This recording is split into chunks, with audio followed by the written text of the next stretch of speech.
Hello everyone, Assalamu alaikum. This is Jimmy and welcome to Jimmy's Journey. কেমন আছেন আপনারা সবাই? আশা করি ভালো আছেন যে যেখানেই আছেন। আজ 23শে আগস্ট, আজকে একটা স্পেশাল ডে, আর তাই এই সুন্দর বাসন্তী কালার ড্রেসটা আজ আমি পরবো। এটা আমার নতুন ড্রেস। এই হলো আমার ফাইনাল লুক। আমি খুবই সিম্পলভাবে সেজেছি, সামান্য কিছু জুয়েলারিও পরেছি। আমার এই সুন্দর ড্রেসটি দিয়েছে আমাকে ম্যাজি আন্টি, তাই এটা বানানো। এই হলো আমার লুক। আমি মেকআপও খুব হালকা করেছি। আমি সাজতে যদিও পছন্দ করি, কিন্তু মোটামুটি সাজতে পারি, ভালো এতটা ভালো না। এখন আমরা দ্য ডাইনিং লঞ্চ নামে একটি রেস্টুরেন্টে চলে এসেছি। এটা উত্তরা 9 নম্বর সেক্টরে। এখন আমরা সেলিব্রেট করতে যাচ্ছি আমাদের শীতলের জন্মদিন।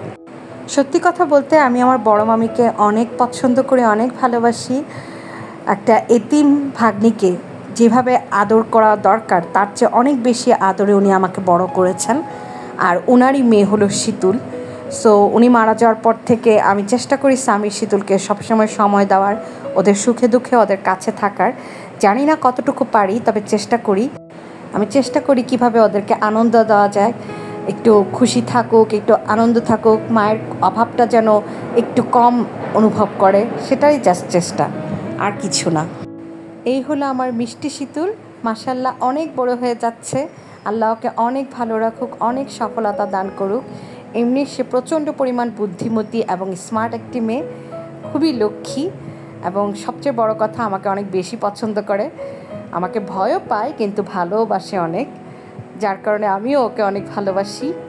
তাই ওর সাথে আমি একবার বড় বোন একবার বন্ধুর মতো থাকি। হ্যাপি বার্থডে টু ইউ,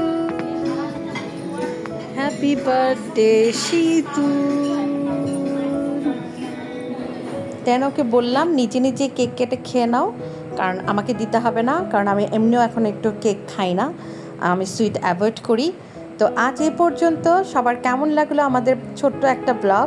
আমার শীতুলের জন্য অনেক অনেক দোয়া করবেন, আমাদের জন্য অনেক অনেক দোয়া করবেন। সবাই ভালো থাকবেন। আল্লাহ হাফেজ।